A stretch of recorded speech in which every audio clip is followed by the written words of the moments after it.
On this episode of Go Chuck Yourself, we're talking about Season 5, Episode 8, Chuck versus the Baby. That's right. Screw you, DaBaby. No one has time for your homophobic comments and your ignorant garbage. Oh, God. Oh, wait a second. It's a real baby? Oh, my God. I didn't realize. Shh, no, please stop crying. Please stop crying. Oh, my God. I'm so sorry, baby.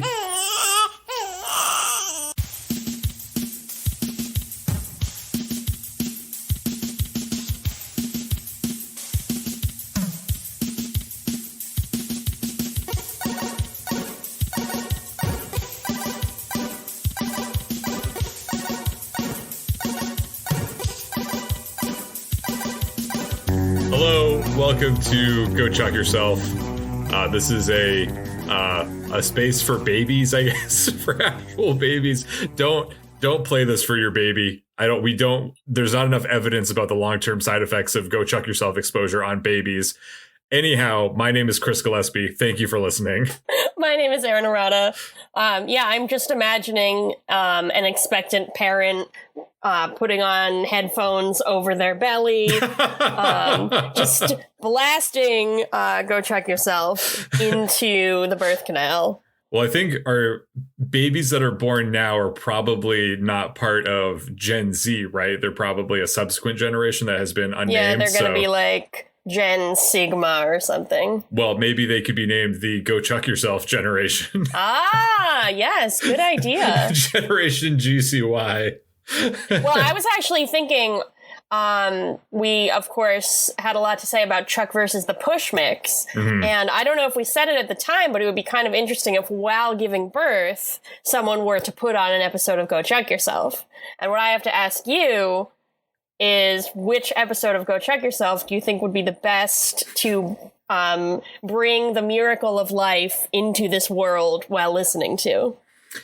Well, I think we have a couple of different options. I think, like, if it's a woman who's in labor for a prolonged period of time, may I suggest our episode from last week, or I guess 2 weeks ago, 2 weeks ago, which is only about like an hour and 7 minutes long, which was cut down from the rather sizable hour and 20 minutes of what it originally was. That's why we had to take a break for a week, because that episode was so long. We were both just sleeping that whole time. It was quite the delivery. Once we gave birth to that one, we were like just, ready to pass out for a bit.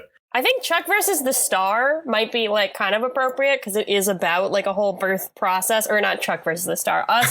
Erin and Chris versus the Star. I'm sorry. Oh, okay, I was like, what is Chuck versus the Star? I do not recall that one at all. That's just an episode I watched by myself. It's not fan made. I was like, Chuck versus a guest star. What's happening? You know what? I think maybe I don't know. Maybe the best episode would be to maybe like one of the bonus feature episodes of one of the real mid-season things. Just get the baby really confused, really disoriented.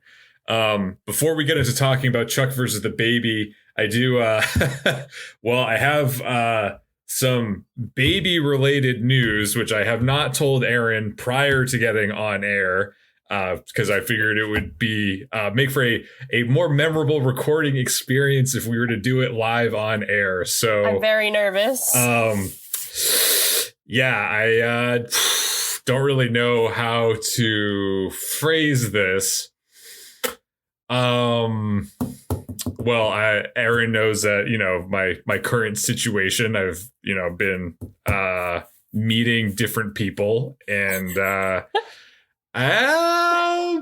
I guess the best way that I could say this would be, with all the tender innocence and sweetness of a real newborn monkey, Coco is a 16-inch, so truly real masterpiece of realism you can cradle in your arms, thanks to the award-winning artistry of Linda Murray. That's right. This is this season's Coco ad spot. Erin seems like she may have been legitimately concerned at the start of this bit. But we'll get to her in a moment. I got to finish this ad read for Coco. Once again, we do this every season here on Go Chuck Yourself. Coco, I guess, should actually be out for this right now. Yeah, I was thinking you should be cradling her in your arms as you talk about her being cradleable. My actual Coco. So I'll hold her. I don't know if I've ever done the ad read with actually holding Coco. Absolutely, you have not. No, okay. So. Well, take a picture, because this is what Go Chuck Yourself is all about, folks. Coco's little head, arms, and legs are crafted of real touch, that is trademarked, vinyl to recreate every lifelike detail from her cute, serene expression to her wrinkled little toes. Oh, there they are. I can just eat those little toes up. Please don't put them in your mouth. At least not while I'm watching. It might be a choking hazard. She also has a weighted cloth body, that she does, that's perfect for posing and cuddling. Little wisps of hair applied by hand add to the incredible realism. Oh, God, she's so creepy. As do those trusting eyes that look so lovingly into yours. I feel like I have this memorized at this point. Well, join in on this last part then. You won't be able to resist picking her up and offering her the pacifier, yours included free. Erin, the Coco you gave me I forgot that. Didn't come with a pacifier. I forgot that part. Oh, I'm sorry. She arrives in a pink tee and terry cloth diaper adorned with she's got that. tiny pink diaper pins, which is, I see them. Yeah, that's true. I don't think they're tiny. I think they're pretty big. They're actually, simply adorable. And Go Chuck Yourself listeners, this is the best part. We have a remarkable value for a limited time only. Coco can be yours for just $119.99, or payable in 4 installments of $29.99. Your satisfaction is guaranteed for 1 full year, so order now. This is, of course, from the good people at Ashton Drake. They've been big supporters of Go Chuck Yourself since the beginning. They got it on the ground floor, and by that I mean we literally found this ad on the ground in New York City and have cherished it ever since. So make sure you head over to ashtondrake.com/Coco to order your own Coco doll today. And before, I'm almost done with this, but I will say, because Erin, you're probably wondering, like, well, why Ashton Drake? Like, what makes Ashton Drake special? You know, I am wondering that. I would like to explain the Ashton Drake difference. And what makes up the Ashton Drake difference is that Ashton Drake's dolls, they have the real touch vinyl skin, so they feel the most lifelike out of any kind of doll. Okay. They also have the hand applied hair for added realism. These are people potentially in the United States. We're supporting jobs in America of hardworking Americans applying fake hair to baby monkey dolls. Yep. Okay. There's the weighted cloth body. It feels incredibly real in your arms. You've never actually held Coco before. No, I haven't. I got to get on that. Yeah. So next time you're visiting, you can hold Coco and you'll feel that difference. And then, as always, the Ashton Drake dolls are backed by their 365-day guarantee. Ashton Drake and Coco, check it out. Get your own and be horrified constantly until you decide to put yours in a file cabinet where you cannot see it during the day. Ashton Drake. That is their tagline. I can see the copy right there. Yes. Yeah, I thought that once I bought you a Coco, which was worth every penny, every sizable penny that was required. Well, I guess it's not sizable pennies. The sizable payment to get Coco. I don't know. I'm tired. It's dark out. Worth every penny.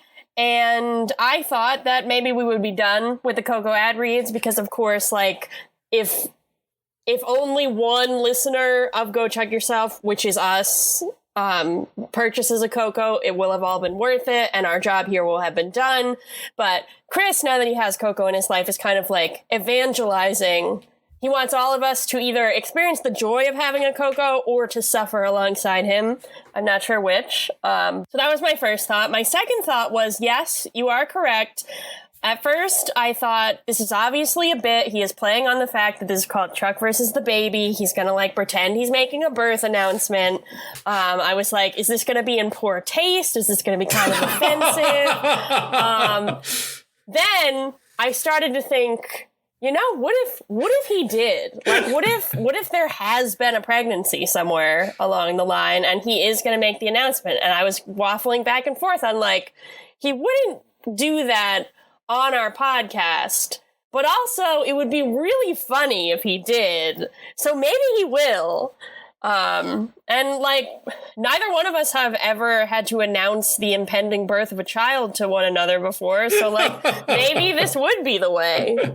And on that note, Chris, just kidding. No, no announcements here. Okay. Wink, wink. But we should do a emergency episode, even if the show has been off the air for 25 years. One of us needs to tell the other that we're giving birth. We're going to have to do it live on Go Chuck Yourself. Or I guess it won't really be live. I mean, who could say about the future of, gestational technology, but if 25 years from now you will be in your 50s, and so I'm not saying it's not impossible, but might be kind of unlikely. What I am making a promise right now is that if I ever have to tell you that I am bringing a child into the world, I will record it and I will release it as an episode of Go Chuck Yourself. That's a very Will weird... you join me in that promise? That's a very weird promise, but okay. All right. On that note, I think we should probably get into this episode. So, really, the only thing that the previously on needs you to know, and that we need you to know, is that when Sarah confronted Shaw in prison after he had been defeated, he asked her, "Does Chuck know about the baby?" And I responded, "Fuck off, Shaw." Because once he's back, he's back in prison. He's gone. He's I don't know. He's not a part of my life right now. And he's being a little stinker about a baby. That's just stupid. I don't care about this. Erin just got up and walked away from the microphone. I don't know what's going on. All right, so the episode proper starts in Budapest 5 years ago. We see Sarah. Her hair is longer than it was in season 1.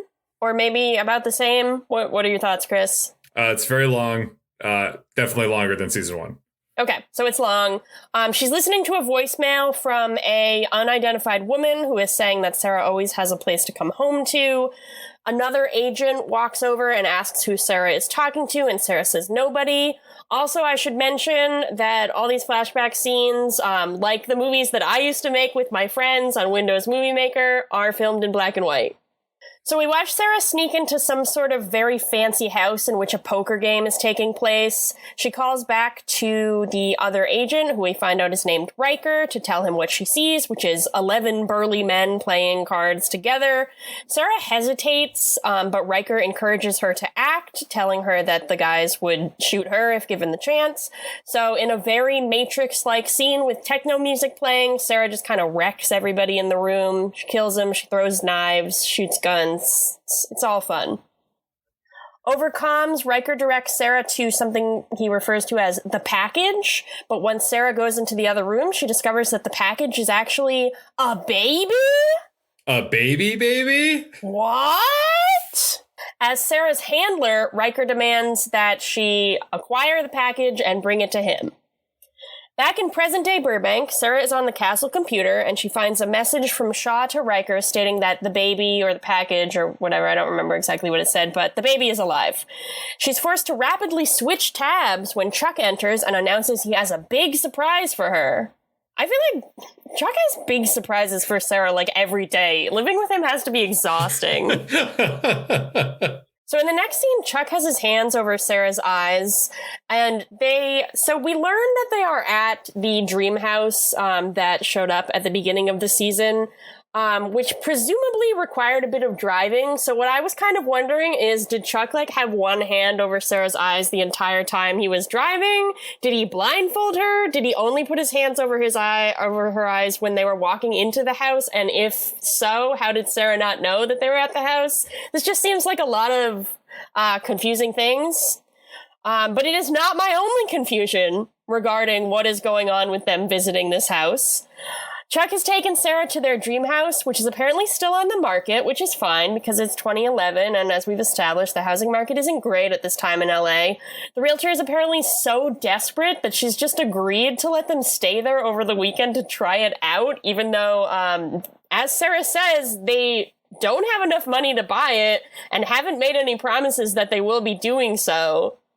But, I guess you're just allowed to test drive homes in the Chuck universe.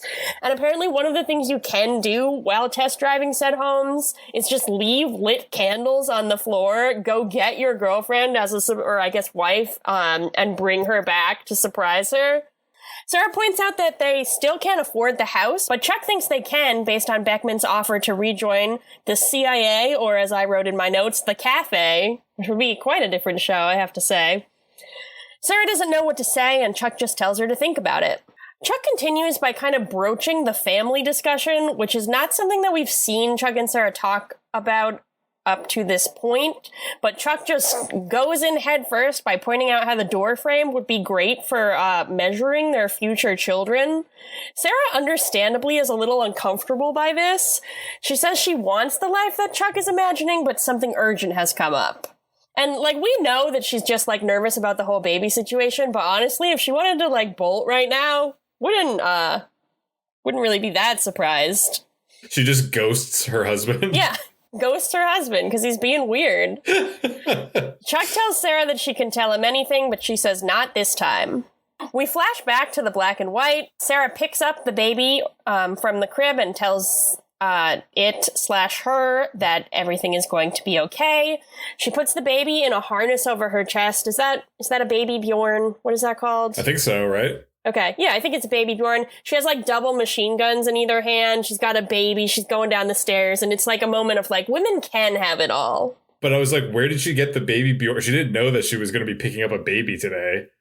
I mean, it was probably in the room with the baby. Oh, God. Maybe the baby was just in the Bjorn underneath the blankets, and then you take off the blankets. I don't know. How do you store a baby? I think in a file cabinet, right? Yeah, well... Based on what I've seen my close friend Chris do, yes, that is correct. Back in the present, Chuck kind of tries to encourage Sarah to tell him what's going on by bringing up the fact that they had promised each other no more secrets. He also calls Casey and Morgan down to Castle, ostensibly to kind of help Sarah in her time of need, but mostly just to figure out what's going on. Despite Chuck's best efforts, Sarah is packing up a bunch of guns to head off to wherever she's going, presumably Hungary. Right as she's about to leave, Chuck offers her Carmichael Industries services with the added benefit of him not asking her any questions. And with that, Sarah agrees and allows Casey and Chuck to help her. She explains to the team that they're going after Kieran Riker, not Will Riker. Will Riker is a Star Trek character. I'm sure there's no relation. It's not inspired. Don't worry about it. This is a different Riker.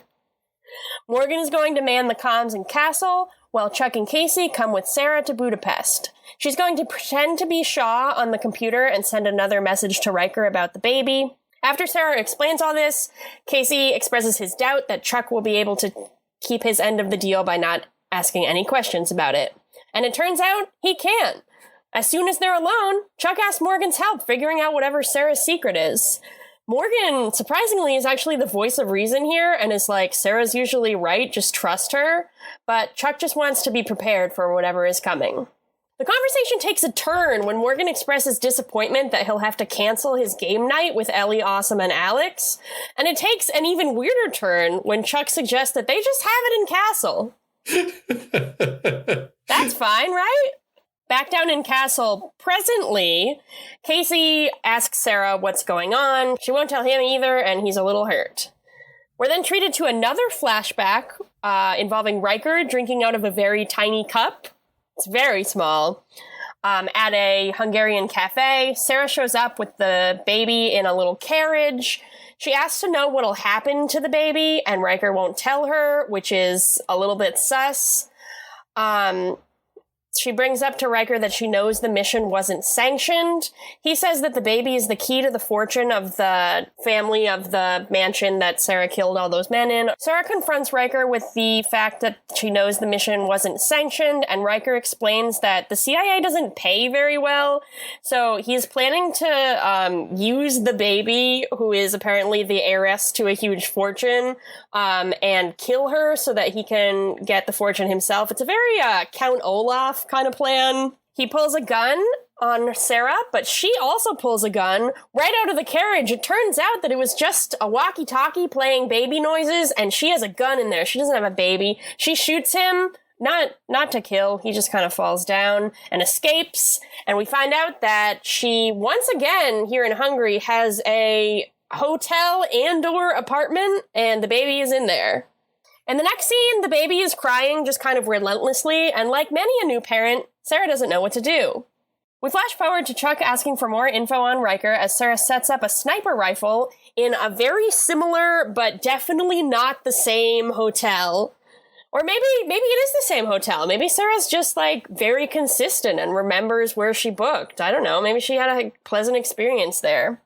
When Sarah refuses to give Chuck any further information, he finally cracks and kind of begs her to tell him what's going on. But Sarah says that many people's lives, including his, are in danger.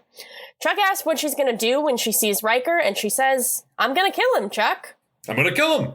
Also, in this scene, she has another great coat. The first one was black. This one is more like tan. Mm-hmm. She's looking great. Now that they're alone in the room, Casey admits that he did some digging and learned that Riker's file was redacted, which is bad news, and some serious shit went down between Sarah and Riker. They just don't know what it is. Down at the cafe, a waiter brings Sarah some coffee. She lifts it up, and there's a note on a napkin telling her to get on the next bus alone. Sarah gives Chuck and Casey a bogus directive, then just bounces. As the bus pulls away, Chuck runs after her, but she is able to talk to him through the glass and over the noise of the bus and tell him that she's got to do this alone. We cut back to Castle, where everyone is playing the game of life. This is the game of life. You can see all of it. You can see all the cards and all the board and all of the things. It's the game of life. This episode of Chuck brought to you by the Game of Life. It's honestly like aggressive product placement, but kind of made me nostalgic for when I used to play that. Morgan takes the opportunity of playing the Game of Life to make leading metaphors about himself and Alex and their potential future children, even though they are not together. And Alex is very uncomfortable with this. Also, Ellie and Devin are there, and they seem even more uncomfortable. In fact, when they start talking to each other, it seems like they maybe hate game night, and I don't know why they're there or why they agreed to this if they hate it so much. Well, it's not so much that I don't know if they hate game night necessarily so much as they are just really incredibly thirsty for one another. Because they make a pact to get through the game as soon as possible so they could go screw somewhere in Castle. It's basically like Chuck was like, "Oh, Ellie and Awesome are really interested in seeing Castle. They like won't stop talking since of the spy mission they went on a few weeks ago."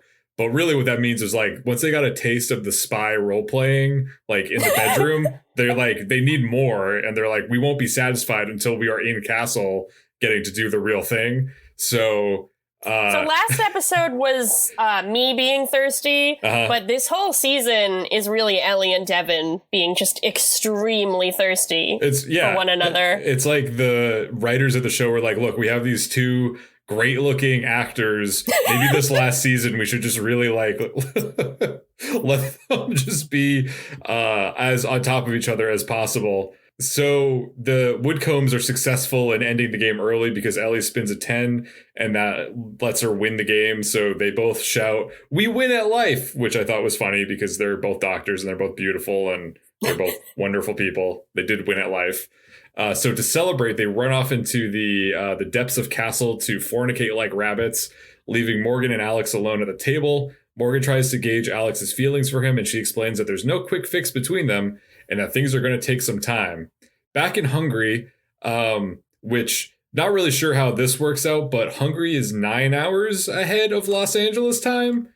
And it's clearly the day in Hungary, but it was game night in Los Angeles. So it was just game 2 p.m. Game afternoon. That still wouldn't really work because then it would be 11 p.m. I don't know. Yeah. It wouldn't be that, because I was thinking about it, and it wouldn't be that crazy, I guess, like, but it would mean that what's going on in Hungary needs to be happening very early in the morning, like 7 a.m., which is plausible because they're like... It's plausible. They're getting coffee together. Yeah. So, but then it would be a really late night for the people in Los Angeles. And like, I don't know how late Ellie and Devin should be out if they're new parents, but doesn't matter. Do you think Clara is with Devin's parents at this time? Possibly. No, I think it's with a different babysitter. Okay. But, yeah, they do mention the babysitter and they're paying them. Presumably they don't pay Devin's parents. It would be nice if they did, considering how often they dump Clara on them. But, it's true. Yeah. So in Hungary, Chuck and Casey catch the waiter who delivered the mysterious note to Sarah and quickly realize that he only speaks Hungarian. After finding a Hungarian phrase book for tourists, Casey tries to communicate with the waiter but fails. Chuck finds a woman in a nearby deli to translate for them. According to her, the waiter was paid money to serve a note with coffee to whoever sat at the table and nothing more. Casey doesn't believe this and holds his gun to the waiter's face and asks, "Where's Riker?" Turns out Riker is in the same Hungarian mansion that Sarah visited 5 years ago. What are the odds? Sarah sneaks up on him, but then immediately starts to hear a baby's cries from the other room. She asks what that is and then has a flashback to trying to calm down the baby 5 years ago. Not knowing what to do, young Sarah calls her mom. What? She calls her mom that she's on a mission, and she tells her mom that she's on a mission with a baby and doesn't know how to get the baby to stop crying, which, as I'm reading this now, sounds kind of like the description of the first few seasons of Chuck. I like your joke better. I was thinking it kind of sounds like the plot of the film My Spy, starring Dave Bautista, he's just got a little girl. I like that joke as well. Thank you. Good comedy in this episode, everyone. Pat ourselves on the back. Sarah's mom suggests rocking the baby to calm her down, but that doesn't work for Sarah. So Sarah's mom suggests that Sarah sing a lullaby to the baby. And Sarah and her mom sing it together, like over the phone, because it's the one that her mom used to sing to her when she was little. It's very unsettling, and I wanted to write it down, but in the interest of time, I did not do that. But I was like, this is a particularly creepy lullaby. I was wondering if it was a real lullaby. I didn't look it up. I wonder if it was what Josh Schwartz or Chris Fedek's parent used to sing to either of them. Did you notice what Sarah's mom says to her when she's trying to encourage her to not be so anxious about the baby? Did she say, "Don't freak out"? Yeah! Wow. Don't freak out! It's everywhere. I didn't notice that. It's everywhere. Yep. So maybe all lullabies are just kind of creepy. Maybe. I'm not positive, but... I mean, that's absolutely true, but it's weird hearing one that you've never heard before. Also, well, I mean, I guess the baby is a baby and isn't speaking yet, but, like, I feel like Sarah could have, like, done a Hungarian lullaby. Oh, true. Would have been nice. Would have been nice, Sarah, if you just were able to maybe be a little bit of, have a Hungarian lullaby on deck. Something they teach you in spy school. This is pretty crazy. After not seeing or knowing anything about Sarah's mother this whole time, we just kind of witness a very intimate moment between the two of them. They do. Her mother is Cheryl Ladd, who is one of the Charlie's Angels. I don't think that you said that. I did not say that. Every Chuck parent is an established sort of nerdy, nerd-adjacent actor or actress from the 80s. So Sarah's mom is no exception. It is Cheryl Ladd. She looks good. And she seems appropriately aged to be Sarah's mom. Yep. So, all right, continue.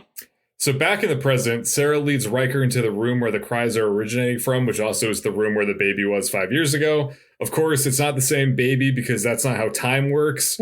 In fact, it's not a real baby at all. Riker pulled Sarah's old fake baby trick with a tape recorder just long enough to distract Sarah, allowing one of his men to rappel from the ceiling and knock her out.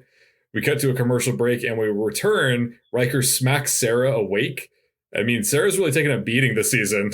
That's literally my note says Sarah has really taken a beating this season. So thank you. Yeah, I didn't even have to say it. Did Yvonne piss off the writers or somehow? Or why are they just you know what? So this last season of Chuck, Ellie and Devin are going to be getting it on all the time. And we're just going to kick the shit out of Sarah. It's kind of sad when you put it like that. But maybe she just wanted more action scenes. Riker goes on to explain that he knew that Shaw was already back in prison, so he didn't fall for Sarah's little stunt. Sarah asks what Riker even wants with her, and he proceeds to ramble about how he requested to be Sarah's handler back in the day, specifically because she seemed like a loner who would do anything and never tell a secret never divulge on a secret because she has no one in her life that she can trust. He then explains that he's going to kill Sarah unless she tells him what she did with the baby all those years ago. Sarah is satisfied that Riker doesn't know and will never find out if he kills her. Just then, one of Riker's men enters and announces that there's a disturbance in the foyer. Riker and his team run out to find the waiter from before, bound and gagged. Riker removes the duct tape from the waiter's mouth, and the waiter cries, "They made me talk!" in English. So what happens next is that Chuck and Casey run in and rescue Sarah. However, what I'd like to focus on is what happens to the waiter. Okay, yes. Riker is frustrated with the waiter, so he pushes him backwards down like the grand staircase. Yep. We hear the Wilhelm scream, which is always jarring, but extra ridiculous in this case. It's just very bizarre. Riker's men look at him in horror. So I think we're led to believe that Riker just murdered this guy. But then we immediately cut to a shot of the staircase and the waiter's body is nowhere to be seen. If the waiter fell down the way that Riker pushed him, he probably also wouldn't have died. Well, he was bound, so he wouldn't have been able to catch his fall, so he probably would have kept going. He would have just hit his head and slid down. That's kind of what I was imagining. But yeah, if he disappears, maybe there was a trap door in the stairs. Maybe Riker pushed him so hard he went into an alternate dimension, and that's why everybody's so scared. Like Doctor Strange, he just like pushed him right into maybe that's what happened. I was theorizing that maybe like Riker has the ability to vaporize people. So like he pushed him and then he got vaporized. And when the vaporization happens, the Wilhelm scream occurs. So we'll see how these theories play out for the rest of the episode. Yeah, because, presumably Riker and his team will be villains for the rest of the season, so we'll be able to see how all that plays out. Right. Back in Castle, Ellie and Devin are doing some pretty dramatic role-playing, using gear that they have found laying around Castle. Things seem to be getting pretty hot and heavy when Ellie gets her earring stuck in Devin's tactical vest and ruins the moment. They hear Alex say, "No, Morgan, stop," and appropriately decide to check that out. Yeah. Devin and Ellie peek out from their interrogation room and see Alex packing up the board game while Morgan tries to get her to stay. Alex explains that she doesn't know how to trust Morgan again after he broke up with her over text message. It's very sad and very tense. Witnessing this, Ellie and Devin realize what they must do. They need to take Morgan and Alex aside and have sex with them. Oh, God. What ensues is the most graphic orgy I've ever seen on network television. I was really questioning how they could get away with this, but then amidst all the moans, Ellie shouts, "We can do this because no one was watching because it's the Friday night death slot." Yeah, it was shocking, but I do admire the courage it took for all of them to just get fully nude and fuck one another right on screen. Just kidding. Chuck is a family show sometimes. What really happens is that Devin and Ellie pull Alex and Morgan aside respectively and both recount the time that they themselves broke up when they first started dating. Turns out Devin was a little arrogant back in the day and Ellie did not appreciate it.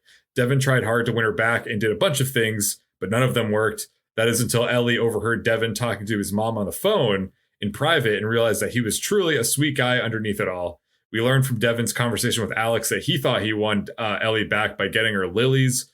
Both Ellie and Devin tell Morgan and Alex that if they truly love each other, they will be able to get through this rough patch.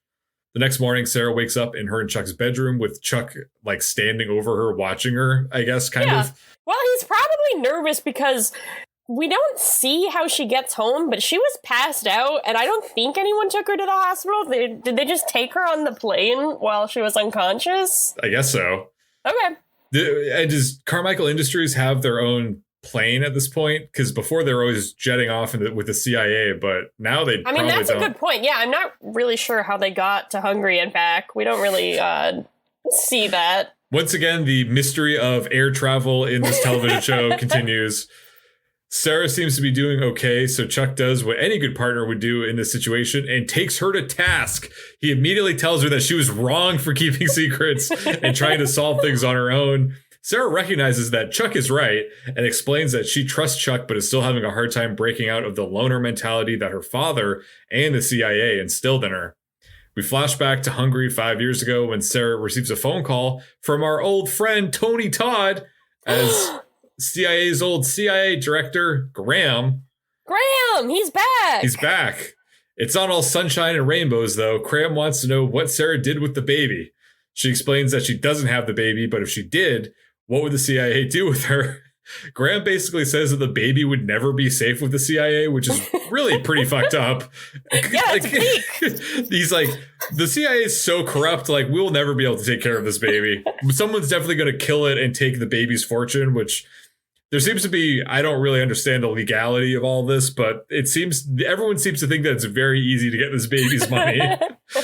They're just going to be like, very much like Count Olaf, I guess is exactly what it is. So Graham, I guess, is also sort of Count Olaf, which, Count Olaf is a master of disguise, so he could very much be Riker and Tony Todd, who knows? That's true, we gotta check his ankle. So, Sarah does what any person would do in the situation where you suddenly become in possession of a baby that you don't want. You drop it off at your mom's house. And, hey, Mom, when you raised me, now you get to do it again. Well, she didn't really raise Sarah, as we learn. No. Sarah's mom invites Sarah to stay with her and the baby, but Sarah says that she'll never be safe if she does, and it explains that since she and her father changed their names so many times growing up, the CIA doesn't even know who Sarah's biological mother is. Sarah's mom laments the fact that Sarah had such an unstable childhood because of her father, and says that she wishes Sarah could just lead a normal life. Sarah doesn't respond to this, but offers her mother some last-minute advice about the baby's various preferences. As Sarah starts to walk away, Sarah asks her mom to give the baby the normal, idyllic life that she herself was never afforded, and her mother promises to do just that. It's very emotional. Yvonne is doing great for, this very spare plot that really is coming out of nowhere. Yvonne really sells it. I think she's carrying this episode on her back. We'll get into that later. But yeah, so we move forward to the present where Chuck is now up to speed. There's a pretty nice moment where Sarah thanks Chuck for trusting her, and everything seems like it's going okay, kind of good. But then Chuck hears some feedback from Sarah's hair and holds his cell phone around her head, which is apparently a way that you can identify a bug. Probably something he learned either from the CIA or at the spy store in the Bymore Plaza, which should be called Spymore, actually. I don't know if we've talked about that, but... That's brilliant. Well, we have to redo the entire series now. All right, well, we needed something to do since we're so close to the end. So Sarah has a bug on her, and in fact, when she explained to Chuck where the baby was, Riker was listening, and now he knows where the baby is, too. Oh, no. Something else that's bad is that when Sarah calls her mom to tell her what's going on, her mom doesn't pick up the phone. We do learn that the baby is now a big girl, or I guess like a 5-year-old girl. She has maintained the rattle that Sarah gave her when she was an actual baby. It's sitting on her vanity bureau, nightstand, whatever. And apparently Sarah has programmed it to display coordinates when in a situation of danger. So the little girl calls her mom to tell her that random numbers are coming up on her rattle that she has kept for 5 years. Two things here. Okay. Yep. I did not realize that was a rattle. I thought it was some kind of giant metal ring that Sarah had. I think it was a rattle. I mean, that makes more sense. I thought it was like a weird Hungarian rattle that rich Hungarian children were given. Oh, here you go. You heard it here first. Erin thinks rattles from Hungary are weird. I almost said Only Hungaria. For rich people. The second thing that I would like to point out, thank God that Sarah's mom lives within driving distance of Burbank. Okay, yeah. We that's gonna come up later. I'm looking up old-fashioned metal rattle. Yeah, there's one that kind of looks like that. Okay. Huh. Vintage metal rattle. It's just probably what Josh Schwartz and Chris Fedak had as kids, and they're just like, yeah, we all had that. Ooh, burn. Josh and Chris, Erin's calling you old. I mean, I wasn't calling them old. I was just saying they had weird toys as children. Oh, even worse. I'm going to take things over now for a declassified scene. Ooh, okay. Erin says anything else more incriminating about herself. Morgan is outside in the courtyard waiting for Alex to come over, I guess, when Ellie walks in with baby Clara, once again in a baby Bjorn. Morgan explains that he has the perfect way to prove his worth and win Alex back. He suggests that he and Ellie hide baby Clara in a bush and pretend that Ellie lost her. Then when Alex arrives, Morgan can find Clara and be the hero of the day. Ellie does not like this plan at all and does not agree to it. She tells Morgan that he missed the point of her pep talk the other night. Morgan can't manufacture a moment. It needs to be real and authentic. Just then, Morgan's phone rings and it's Chuck, who we are led to believe explains that they're about to have a pair of unexpected guests arrive at he and Sarah's apartment. Erin, back to you. So I completely understand why they cut that. Not needed. Although I do think the context of the unexpected guests might have made some things a little clearer, but we'll get to that. So Riker shows up at Sarah's mom's house with a gaggle of leather-clad men. He sneaks in with his gun drawn. We see a lot of pictures on the wall, and I do want to say, like, to me, these pictures looked pretty real of the little girl growing up, the little girl with Sarah's mother. It looks like they either had a better Photoshop budget or, like, actually took a couple pictures here. So Riker sneaks up onto a matronly figure watching dishes, but when the figure turns around, it's actually Sarah in an apron. She pulls a gun out of the sink water, which is just something that happens in action films that really never gets old. I always think, like, is it wet? Like, can it still shoot? I don't know, but it's exciting to see. They fight while outside, Chuck and Casey dispatch the guards. We're treated to, it's not really a sexy Sarah showdown, and it's not really like like the first season when we had like kind of creative fights. It's kind of playing with domestic tropes where they are using things in the kitchen, but it's not really that unique. They're just kind of fighting. It's a pretty standard fight. Like, the choreography is fine. Riker throws Sarah through a wall, which once again, she's really taking a beating this season. It's extremely brutal. She gets beat down and he's like saying really mean things to her. But then in the end, Riker is distracted when he hears a gunshot from outside. He turns and Sarah stabs him through the heart and says she's not alone. She says that Molly is going to have the little girl is named Molly. I don't know when this was established, but I knew her name was Molly because that's what my notes say. So her name is Molly, and Sarah says that she's going to have the normal life that Sarah never could have. As Chris noted, apparently Sarah's mom was also living in Southern California and could very easily get to Burbank because we learned that the coordinates that showed up on Molly's rattle led her straight to Chuck's. We know this because Morgan and Molly are playing, I guess, like either some sort of Wii racing game or maybe even like a Mario Kart. I don't know, but they've got like the Nintendo Erin, wheel. It is both. It is Mario Kart Wii. Okay, thank you. Yes, Mario Kart Wii. I did not completely embarrass myself. When Sarah and Chuck show up back in Burbank, Sarah and her mom have a lovely moment where they just, like, they haven't seen each other in, I guess, 5 years. They hug. It's nice. And Sarah's mom introduces Molly to her sister, Sarah. Isn't that nice? I was curious about, I was like, well, what kind of relationship does Sarah have with the girl? Like, are they going to be sisters? Is it going to be like one of those situations where, like, the girl is raised to think that her older sister is her older sister, but in reality, her older sister is her mom, and the person that she thinks is her mom is actually her grandmother? Because you hear about those happening sometimes. Hey, Chris, we're never going to know. Molly's never going to come back. What? Too bad. We cut to commercial, and when we come back, We Are Young by Fun is playing, which prompted me to text you, hey! We Are Young, which would have been a brand new song when this episode came out. But now it is We Are Old, because it's an old song. That must already be a parody, right? That must have come out right after We Are Young was released. I mean, I'm sure it is a parody, but also I'm kind of cribbing their Grammy acceptance speech when they won Song of the Year, and they made a similar joke. Oh, okay. I stole it. I'm sorry, Nate, Jack, Andrew. I know the members of Fun. The members of Fun are big fans of Go Chuck Yourself. They're all oh my God! Don't even say that. So We Are Young is playing, and everybody's having a really nice game night. Ellie and Devin are back in. I guess they've had some sex behind the scenes, and they're not as eager to go, so they can kind of enjoy the game of life, you know. Molly and Sarah have a chance to bond, while Chuck has a chance to bond with Sarah's mom. Sarah's mom, I don't think she ever has a name. I'm really sorry to keep referring to her as Sarah's mom, but I don't know that. Yeah, I was thinking that too. Her name, I guess, is technically Emma?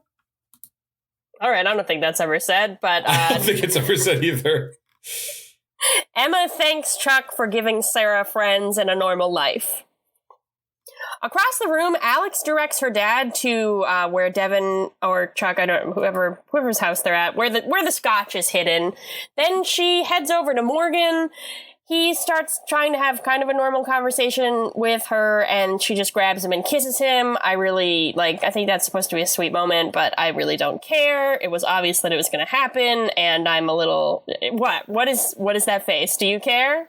Also across the room, Devin has bought Ellie a couple of calla lilies as a reference to the time that they broke up, which is, I'm sure, a great memory for everyone. I'm really happy that no one in this household has cats or dogs, although I am a little worried about baby Clara because calla lilies are very poisonous. Very poisonous. Don't forget. We're treated to a soundless scene that just kind of proves that Zachary Levi is good with kids. He's just playing with little Molly as everyone looks on and is impressed. Sarah expresses that she's actually okay with surprises because she's been pretty surprised with how her life turned out. We cut back to one final black and white flashback where Sarah meets Graham face to face, and he says that he's happy that she'll be remaining with the CIA because sometimes after the kind of trying experience that Sarah had, they lose agents. Sarah says that they're never going to lose her, but she might be done with handlers. Graham agrees and says that it might be time for her to become a handler. In fact, he's going to assign her a new mission. He hands her a folder, she opens it up, and whose face is smiling out at her but Season 1 Chuck. This is a nice moment, but it does kind of mess with the continuity because, was she dating Bryce while the baby stuff was happening? She clearly had someone in her life, a very important relationship that kind of defined her experience for several years. And then to make it even more confusing, we didn't really talk about it, but the actor that plays Riker, his name is Tim DeKay. Tim DeKay, one of his other well-known roles is in White Collar, which stars Matthew Bomer. That's crazy. And not apparently Suits. Maybe he's also in Suits. This entire time, I legitimately thought Matt Bomer was in Suits. Nope. He's not. He's in White Collar. Yep. Which all of the promotional photos for still have him wearing a suit, a very nice suit, but it's not. It's a suit, yeah. It's not all about the suit. It's just about the collar. That's all we're talking about. So our final scene of the episode is taking place in Chuck and Sarah's dream house. Sarah expresses to Chuck that despite what he said at the beginning of the episode, she actually doesn't want to go back to the CIA because she's done with that life. She's different now. Chuck is a little disappointed because it means they won't be able to afford the house, but he eventually agrees that all they need is each other. They head back over to that door frame that Chuck mentioned before, and Sarah takes the opportunity to carve their names into it because one day the house will be theirs. And I have to say, this is why, as a realtor, you don't let random people in houses unsupervised. They're going to deface the property and lower its resale value. It's not a sweet moment. I have more to say on it coming up. Okay, well, that's the end of the episode, so let's head on into that more to say. All right, perfect. So that will start with Chuck, Marry, Kill, where we take one part of this episode that we'd like to marry and buy a house for, and then another part of this episode that we want to kill by stabbing it slowly through the chest. Erin, what would you like to marry? I'm going to marry, this has been a staple of season 5. I feel like one of us has had it almost every week so far. This is Yvonne's performance. Based on the thumbs up you just gave me, I feel you might have a similar Mary. Another double thumbs up. Like I mentioned before, I really think she is carrying this episode. This episode is very Sarah-centric and would not work if not for her. And it's fairly, for something about the well-being of a child and Sarah's past trauma, this episode is very light and doesn't really have a lot going on. I think we're back into the issue that we didn't have last week, where because this is a villain that we've never seen before, there's really no levity to it. But the only reason that it was even felt like it had any levity at all is just because the emotion that Yvonne was bringing to it was so palpable. We've never met her mom before, but I was like able to feel like a actual connection between both of them because Sarah was playing it so well. Chuck didn't really nobody had a lot to do in this episode. But like Yvonne really sold it. And so that is my Mary. And it's really the only thing I liked. Just throwing that out there. I also would like to marry Yvonne's performance this week. Basically for all the reasons that Erin said. I thought that we got to see Sarah as a character in some different situations than we've seen her previously, and it was very emotional because Yvonne's juggling flashbacks to the past but also dealing with the present, and Sarah's mom's there and this little girl, so there's a lot going on for the character. I appreciated that it was a Sarah forward episode. I thought that Yvonne, as always, did an awesome job and was definitely the highlight of the episode. If she was not the actress that she is, this episode probably would have fallen a lot flatter and not been what it is currently. So that is how I feel. That is how both of us feel. We want to marry Yvonne's acting yet again. Erin, what would you like to kill?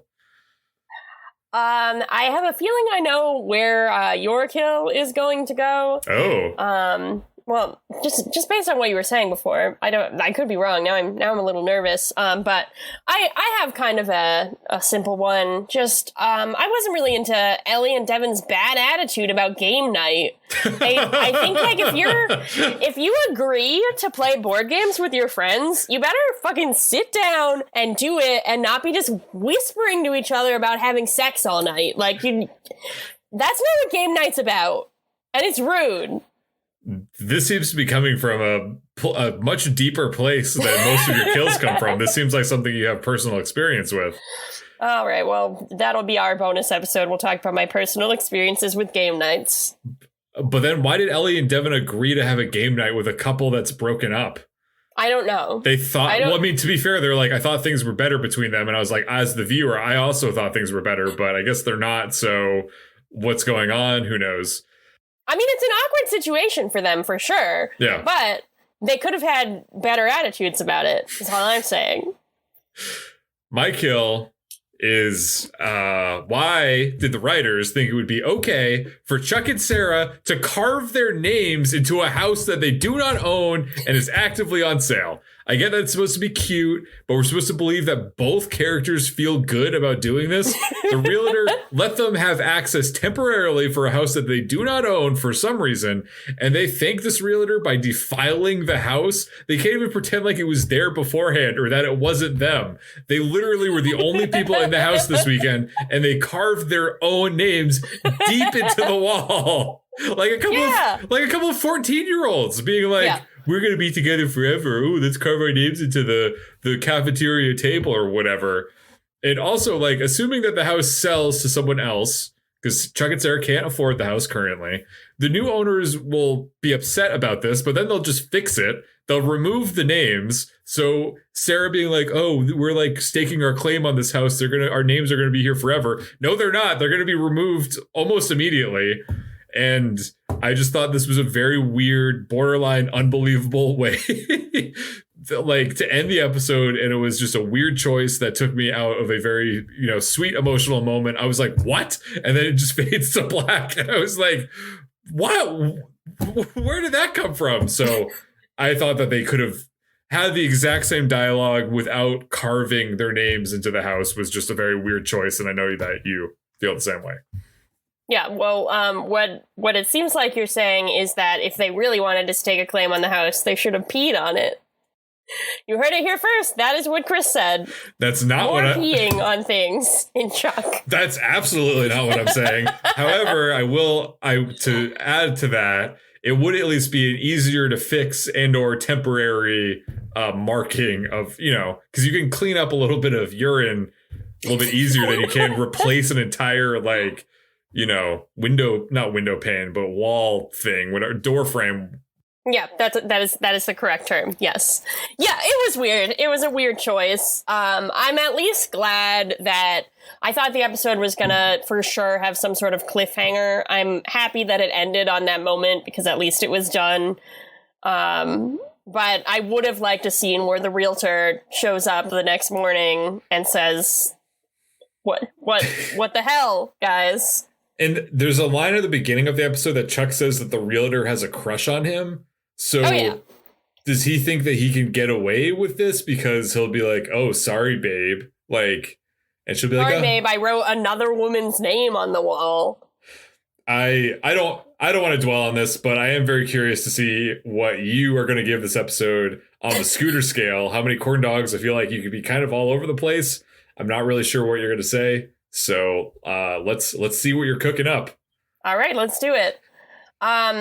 I have to be very clear that this is my first score that has ever had punctuation other than a period in it.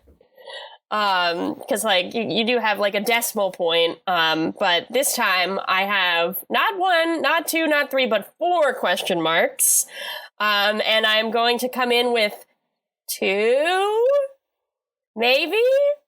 I think I'm going with 2, but it's a questionable 2. Sure.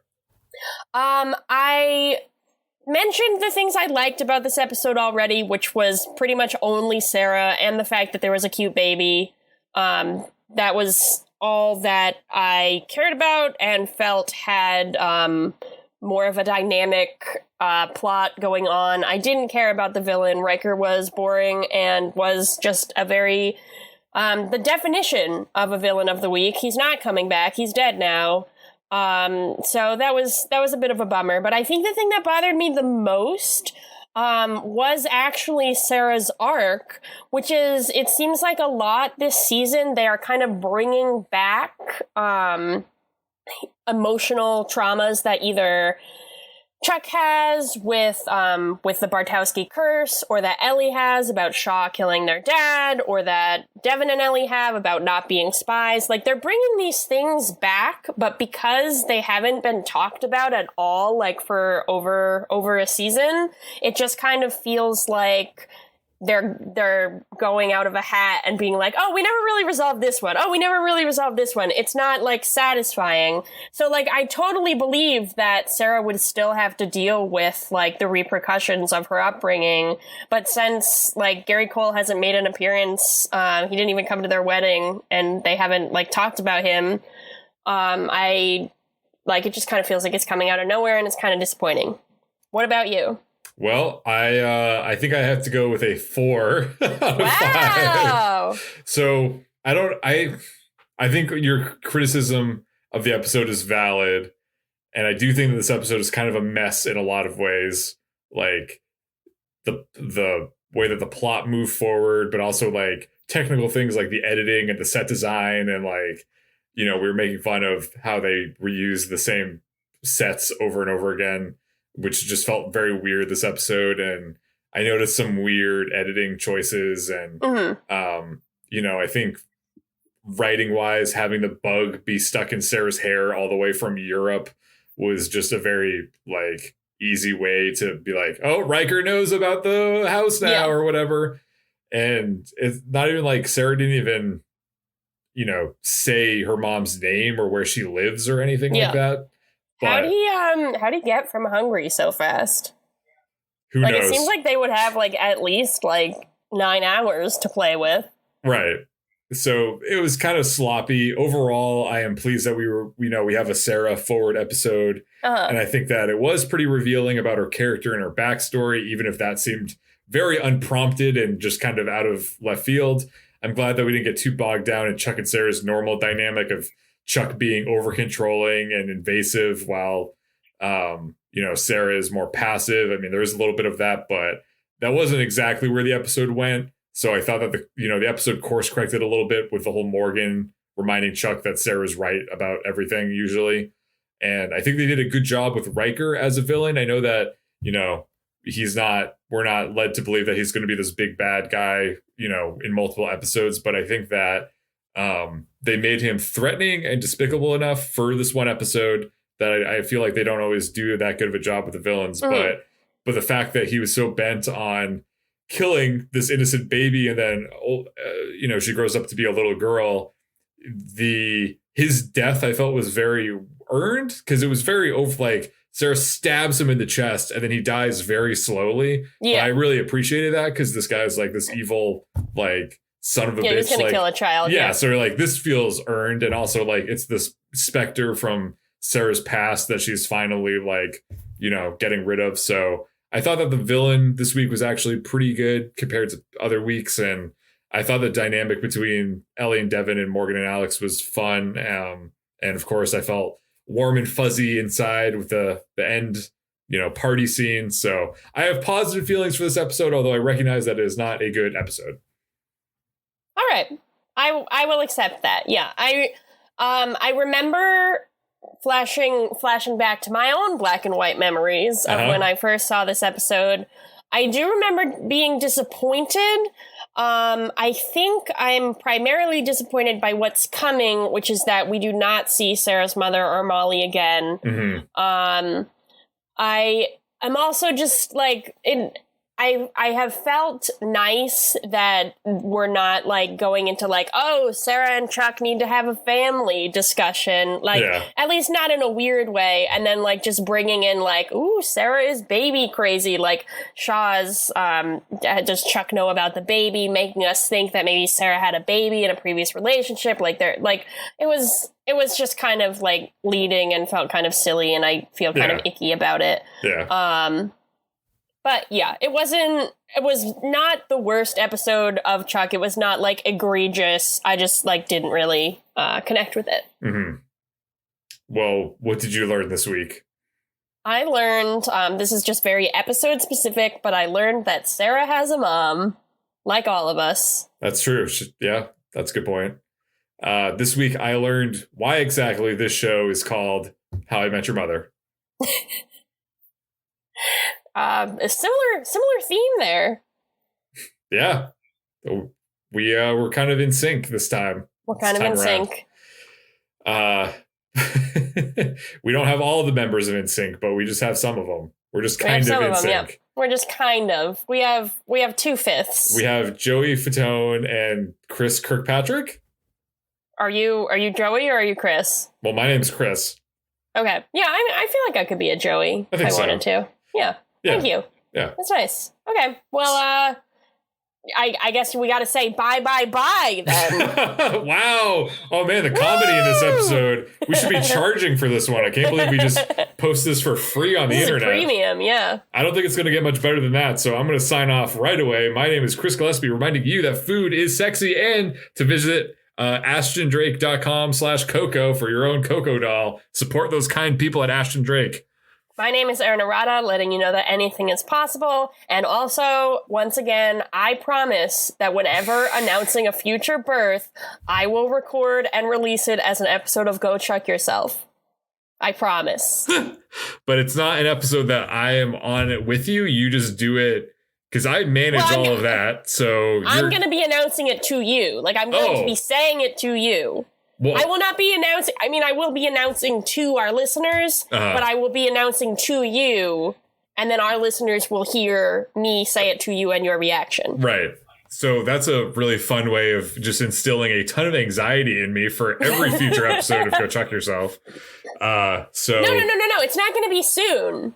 Okay. I mean, God willing, it's not going to be soon. It will be again in 25 years.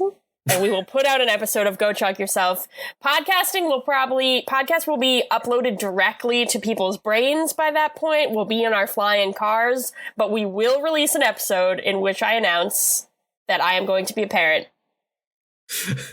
So stay tuned for that. Just kidding.